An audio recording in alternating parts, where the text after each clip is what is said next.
Hey, this is Dave DeCamp from antiwar.com. This is anti-war news for Tuesday, December 20th, 2022.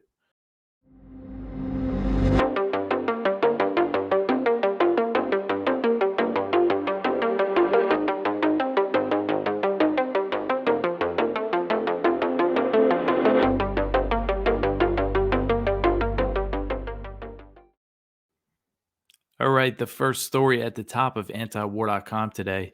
Moscow warns that the US and Russia are on the brink of a direct war. So the Russian Foreign Ministry warned on Monday that Washington's policies have brought the US and Russia to the brink of a direct clash. So Russian Foreign Ministry spokeswoman Maria Zakharova, she made these comments in response to a statement from Ned Price, who's the spokesman for the US State Department. Price said last week that Russia was to blame for the deterioration of US Russia relations, but Zakharova rejected that, and she said that the US was at fault due to its goal of maintaining American hegemony while ignoring Russia's security concerns. She said, quote, "This is a dangerous and short-sighted policy that puts the US and Russia on the verge of a direct clash," end quote. Zakharova said that Russia was interested in reducing tensions with the US and called on the Biden administration to avoid further escalation. She said, quote, "For its part, Moscow urges the Joe Biden administration to soberly assess the situation and not to unleash a spiral of dangerous escalation. We hope that they will hear us in Washington, though there is no reason for optimism so far," end quote. So throughout the war, more recently, more so in recent months, Russian officials have made it pretty clear that they believe they're not just at war with the Ukrainian forces in Ukraine. They also view this war as a war against the US and NATO. And Sergei Lavrov, the Russian foreign minister, he recently said that the US and NATO are directly participating in the war by providing weapons and training Ukrainian soldiers. And they're not just doing that, they're also providing intelligence for strikes against Russia and things like that. And they were also war gaming out, preparing Ukraine for its counteroffensives. I mean, the US and NATO are just so intimately involved in this war in so many ways. And the US and NATO, they continue to escalate their role in the war. And the US is planning to give Ukraine new weapons, possibly looks like the Patriot missile systems. And the US is also planning to really increase the training of Ukrainian forces in Germany by more than double what the capacity that they're training them at now. So that's another significant escalation. And the NATO Secretary General, Jens Stoltenberg, he acknowledged earlier this month that the current policy could lead to a full-blown war with Russia. But he said, despite this risk, the alliance must continue supporting Ukraine. So just the fact that, you have the head of NATO recognizing the danger, and of course, we all know a war between the US and Russia, that means World War III, and that means nuclear war. But they're still just supporting these reckless policies that are bringing us to the brink of that. In the next article here, Russia says that the Russian military shot down a US-made missile over Western Russia. So the Russian Defense Ministry on Monday said that 4 US-made AGM-88 HARM anti-radar missiles were intercepted over Belgorod, which is an oblast in Western Russia that borders Ukraine. It's a region that has come under a lot of shelling throughout the war. Just yesterday, I went over that on Sunday. There was Ukrainian shelling there, and the governor of Belgorod said that one person was killed. So these HARM missiles, these anti-radar missiles, are air-to-surface missiles that are designed to home in on electronic signals emitted by radar systems. And the Pentagon revealed back in August that it began providing Ukraine with these missiles, and they can be fired by Ukrainian aircraft, planes, or helicopters. And this was something that, the Pentagon didn't initially announce that they sent to Ukraine. There was reports of it, and in Russian media, they were taking pictures of the debris of these missiles. And then the Pentagon said, yeah, we've been sending them those. And then I think I've seen it in some of the new recent aid packages. So But anyway, a Russian Defense Ministry spokesman said that four of these missiles were shot down. And again, we've seen a lot of attacks in Belgrade. I haven't really seen Russia claim that Ukraine was launching these attacks with US provided weapons, but now we see this report surface. And Belgrade, again, oh, sorry, I was just going to repeat myself there that it's come under attack recently. But so this week's attacks on Belgrade, it comes after that Times report that I've discussed a lot that said the Pentagon has given Ukraine its tacit endorsement of strikes on Russian territory, which risks a major escalation of the war. And publicly, Biden administration officials have recently said that Ukraine could use US provided weapons however they want. And that's something, I didn't see until recently. And, they're kind of acting like it's not a change in policy, but I believe it is because, again, when the US first gave Ukraine the HIMARS rocket launch systems, they said, don't use these on Russian territory. And they said that they got assurances that they wouldn't. Why? Because they fear escalation. And now all of a sudden they don't fear that escalation.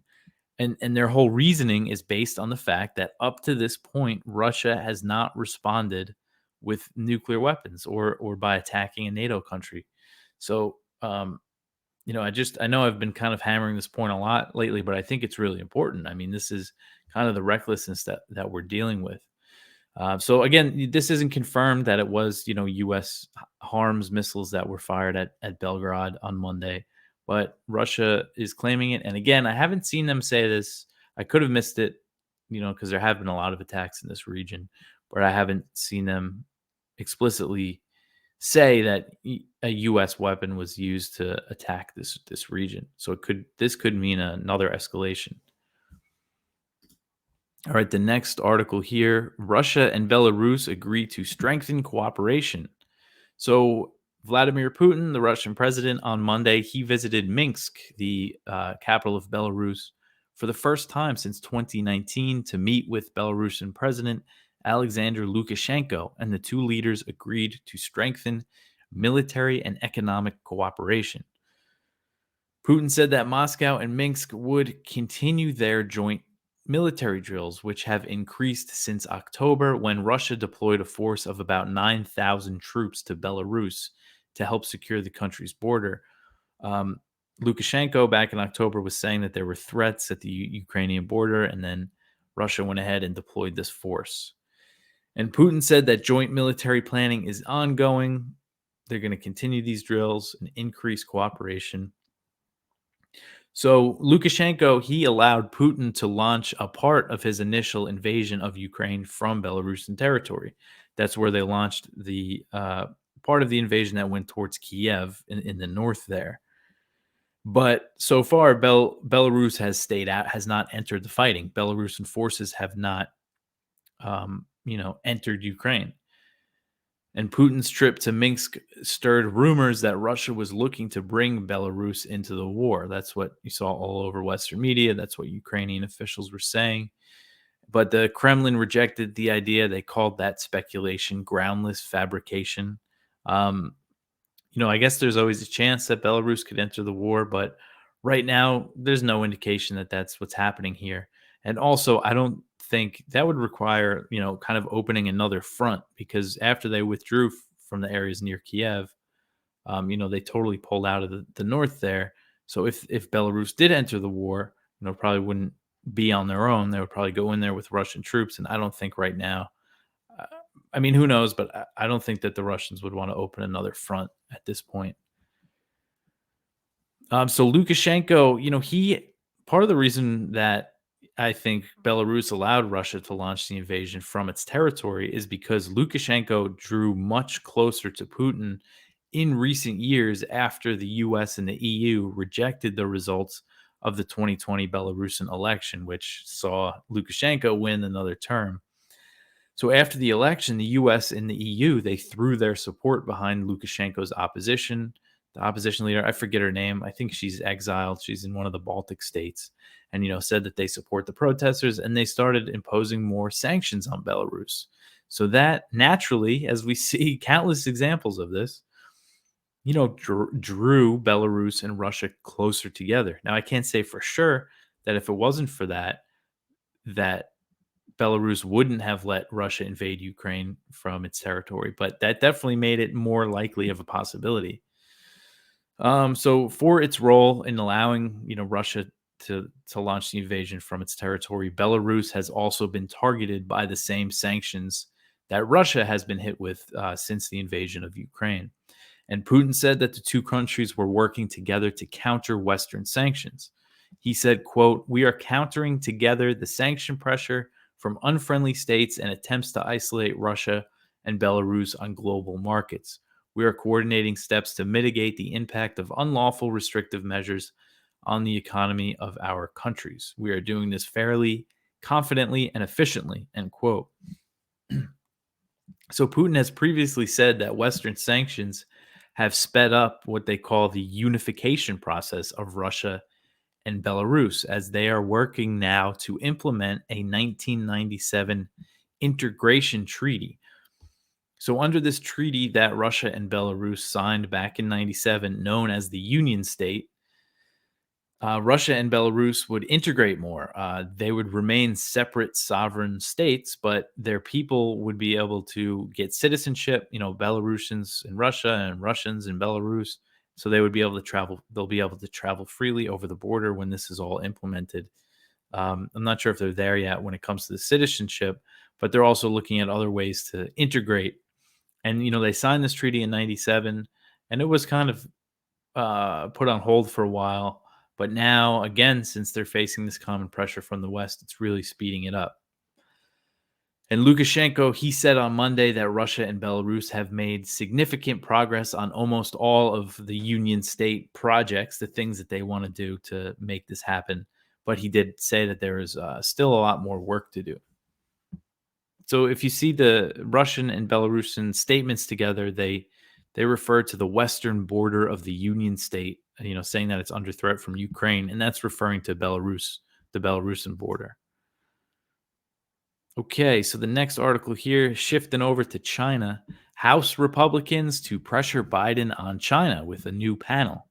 So Republicans are forming a committee on China for when the GOP takes control of the House this January, and this panel is going to pressure the Biden administration to be more hawkish on China. As things are now, Biden has pursued a very hardline policy against China by just a few examples here. He's maintained all of Trump's tariffs, and he's ramped up the trade war and the economic pressure through sanctions, through some pretty serious sanctions on China's semiconductor industry.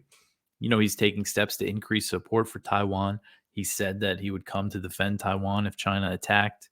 And he's working to build alliances against China in the Asia Pacific. And his administration has made very clear that countering China is its top priority, but Republicans are likely going to push Biden to be even tougher. Mike Gallagher, he's the Republican House representative from Wisconsin, and he has been chosen to head this new China panel. It's going to be called the Select Committee on China. He told CNN on Sunday that he views China's Communist Party as an enemy of the United States. And announcing Gallagher as the leader of the new committee, Kevin McCarthy, the Republican from California, and he's presumed to be the next House Speaker, he called China the greatest geopolitical threat of our lifetime. So it's a little more hyperbolic than the rhetoric. You see the Biden administration call China, the greatest, most consequential geopolitical challenge. And the Republicans make it a little more hyperbolic by saying they're calling them a threat. The Pentagon used to call them a threat, but they kind of toned down the language and they call them a challenge now. But anyway, one of Gallagher's first priorities is likely going to be trying to ban TikTok, which is, as most people know, is the popular video sharing app. And it's owned by a Chinese company, ByteDance. And the allegation is that because ByteDance is a Chinese company, it's obligated to share user data with the Chinese government and can be used as a spying tool, similar to how the FBI and NSA have backdoor access to Facebook, Google, Apple, Microsoft, and all sorts of other US tech platforms. And this was revealed by, the leaks um, that Edward Snowden released. That's the PRISM program. And, this is just what we know about. So when you think of US um, intelligence, the access that they probably have to our phones and apps, it's kind of scary to think about. But anyway, they're concerned about China having this access, of course. But for their part, ByteDance insists that its data is safe from China since it's stored in the US. So who knows exactly what the situation is there. And the talking point is that they are targeting American children with this Chinese spy technology. But Gallagher admitted on Sunday that he said we don't know that if the Chinese government is using TikTok to harm American children. He said we don't know for sure, but it should be banned anyway.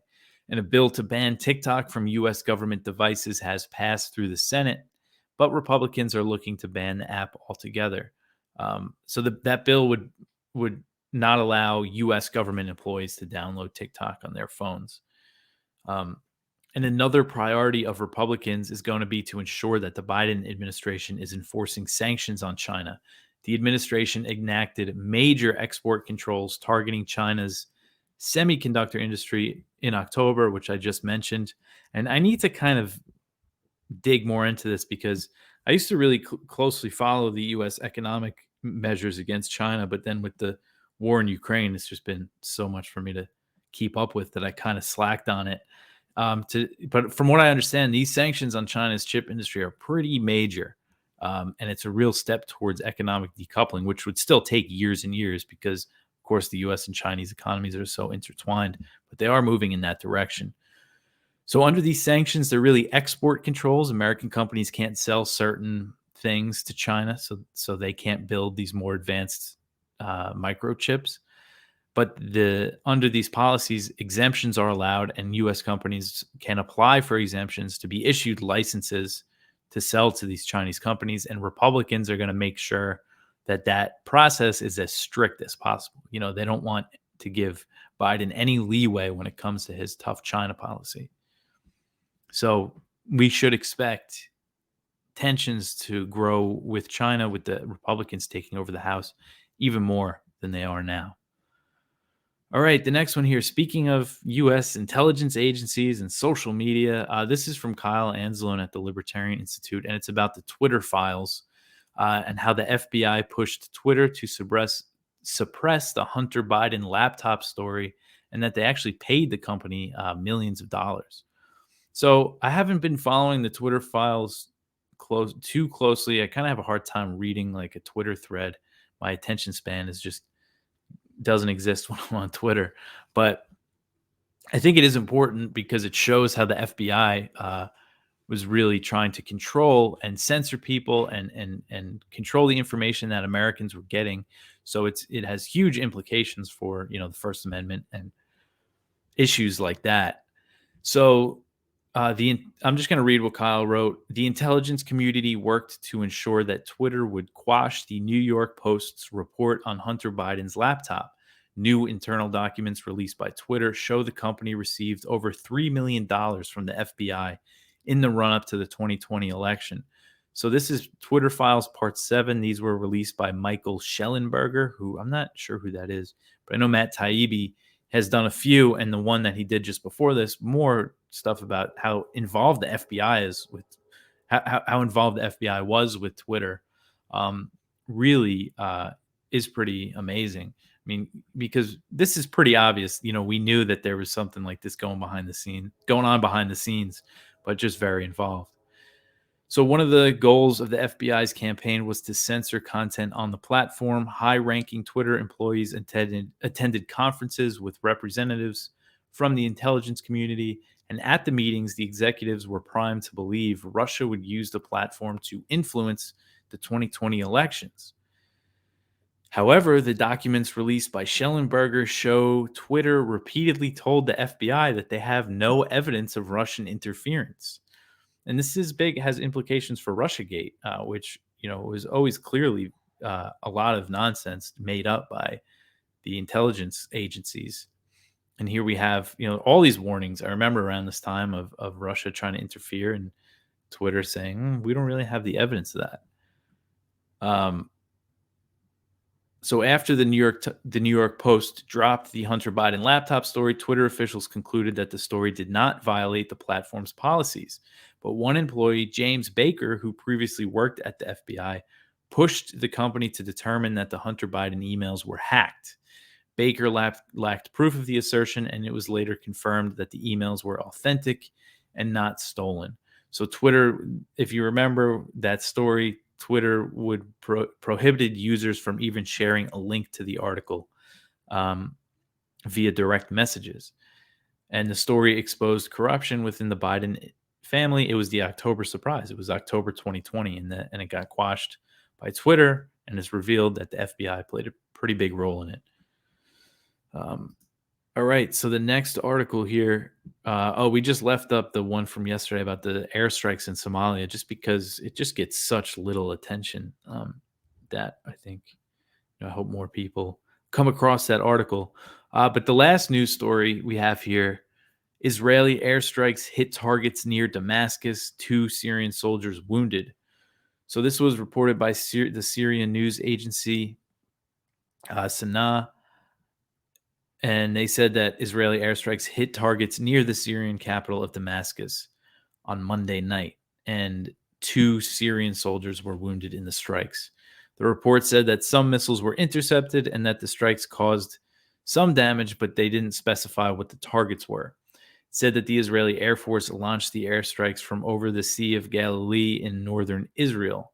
According to the Times of Israel, there were videos on social media that Israelis filmed showing the Israeli Air Force jets flying over northern Israel around the time of the strikes.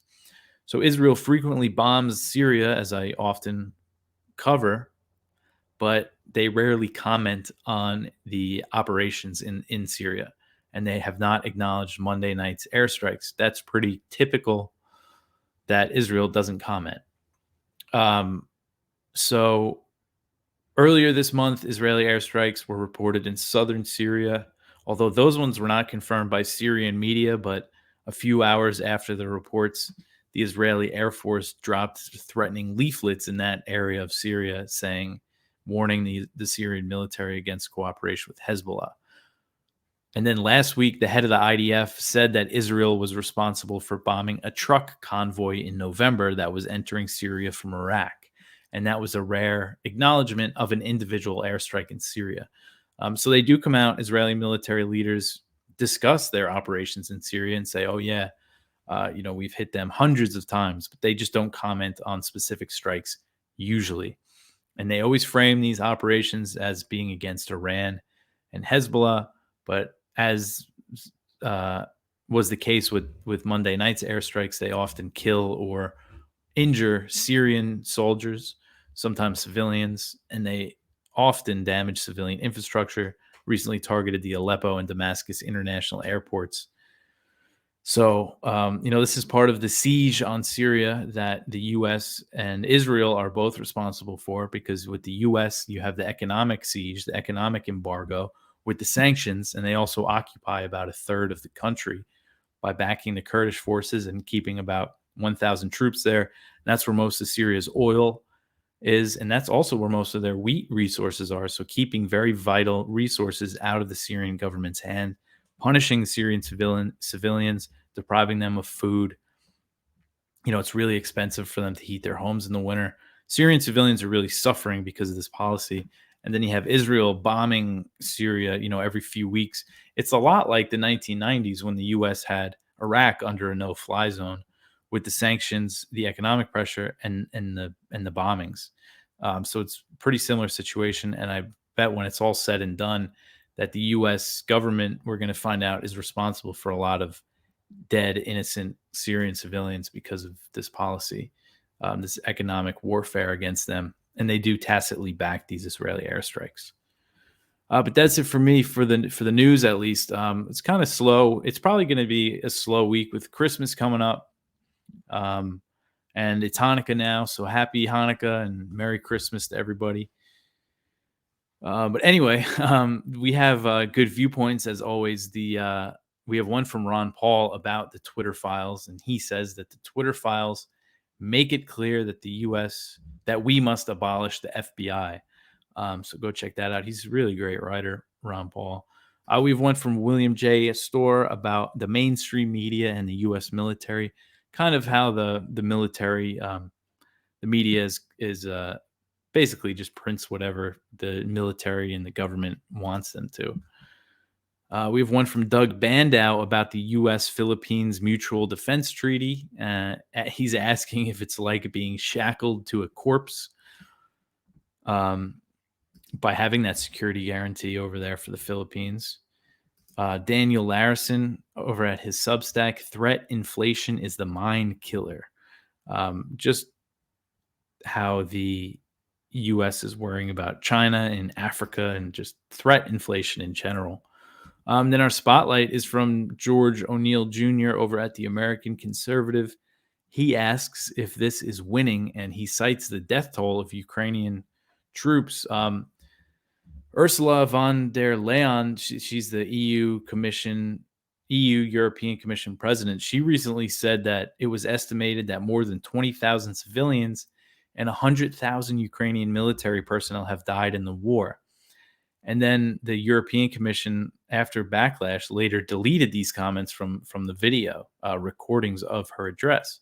And it's not clear exactly why, but it was definitely likely a result from Ukrainian pressure, because the casualty rate that Ukraine is putting out is much less. It's about 10,000, which is hard to believe. I think the 100,000 number is more correct.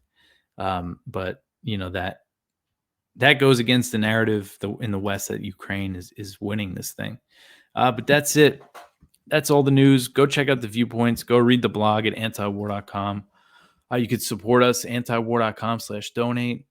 You could also support the show just by liking and subscribing and commenting and sharing it and leaving reviews and all that good stuff. I really appreciate it. We get a lot of engagement on the YouTube channel, a lot of comments, which I appreciate. I always like feedback. Just want to know how people are liking the show. But that's it for me for today. I'll be back tomorrow with some more news. Thanks for listening.